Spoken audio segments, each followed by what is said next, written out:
The first game of the Tomb Raider Survivor timeline was published by Square Enix but was actually developed by Crystal Dynamics and released in March 2013 on Xbox 360, PlayStation 3, and Windows PCs. A few years later, the game was natively ported to Android on the Shield TV mini console by Nvidia's own Lightspeed Studios and released on March 2017. As it turns out to be the only game released on all of those consoles that's also happening to be playable on Nvidia's Geforce Now streaming service, I thought it would make for an interesting comparison video. But first, allow me to highlight a few technical points for the spec lovers out there.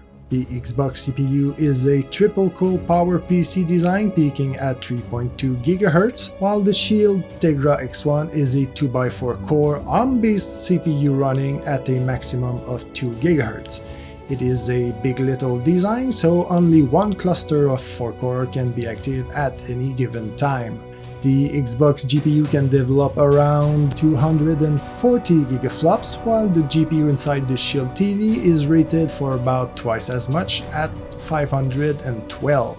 The 360 has 512 MB of RAM, while the Shield has a full 3 GB, but the bandwidth delta is much smaller at about 22 GB per second for the Xbox versus the Shield's 25. Power draw, however, is dramatically different. My OG Xbox Arcade from 2007 pulled about 110 watts on average and peaked at about 140 during gameplay as measured by my wattmeter, while Shade TV 2015 Pro only got up to a measly 11 watts. But anyway, perhaps even more significant and telling are the file size for the game. The original 360 version is about 7.3 GB, while the base PC version is about 3 GB larger at 10.3. The native Nvidia Shield version, on the other hand, while not including the multiplayer part, only weighs in at a little over 5.7 GB. So, without further ado, let's get into the real meat of this video and start with the original Xbox 360 version. It is rendered at 720p but presented in 1080p and captured here at a whopping 4K resolution for your viewing pleasure. The game targets 30 FPS and will usually reach its target fairly reliably. It still is absolutely beautiful, and it must be said that to this day the game totally holds up. You can easily tell Crystal Dynamics was really at the top of their game when they produced this title, especially considering that the console was already 8 years old at the time of release. Now comes the Nvidia Shield version. The game is still rendered at 720p and the presentation and capture are in 4K. But as you probably guessed from the install size, the texture quality is obviously taking a significant hit. So of course it looks a bit rougher and there is a lot of dithering going on. What's more, the different nature of the Android OS is making the frame time a bit flaky, but fortunately the frame time itself is still pretty solid, so it's not too jarring. Still, given the power envelope and the other various constraints, you gotta hand it to the team that was in charge of the port. They really did an absolutely stellar work. The gameplay is completely intact and the game itself is still a blast to enjoy. More fire. Thank God. What kind of contraption is this?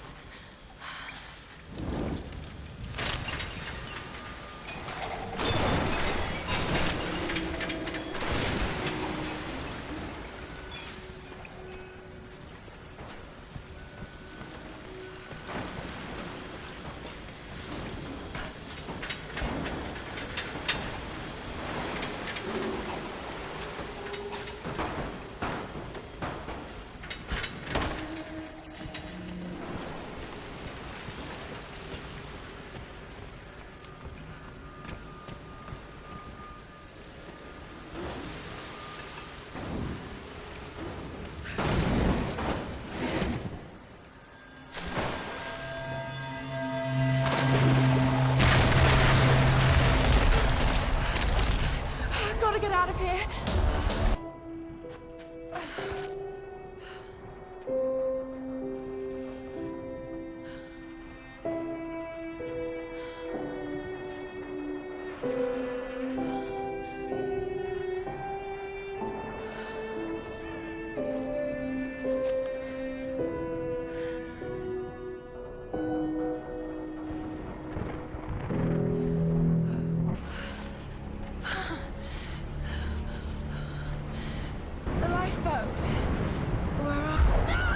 Now let's cast the 720p version aside and take a look at the original PC version, rendering here in glorious 4K resolution. It really is a sight to behold, but the comparison here with the Ryzen 5 3600 and 16 gigs of RAM and the GTX 1080 Ti is really a bit of cheating, yes. The real point here is to put it against the only version that's still available on Shield TV at the time I'm producing this video. I'm talking about the Steam version running over Geforce Now.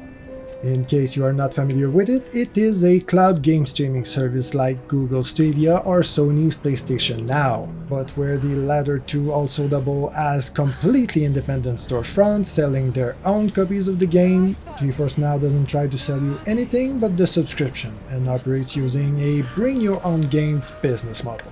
But anyway, here it is. This is the actual full Steam version running in the cloud at 1080p on Nvidia server. So of course it is being rendered full blast with all the bells and whistles. But the actual performance you might end up getting back home will vary widely depending on the distance you are from the servers, the type and quality of your internet connection, not the speed, as well as the quality of your internet service provider connection with the server farm. You might have a super fast cable connection but actually get a worse experience than somebody with a much slower fiber connection much closer to the server farm. Now here's the kicker: if you have a Shield TV Pro 2019, the amazing AI enhanced upscaling tech that was introduced with the latest models also works beautifully with Geforce Now and provides a marked improvement.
So, I think that'll do for tonight, ladies and gentlemen. Hopefully I will catch you the next time. Thank you very much and goodbye.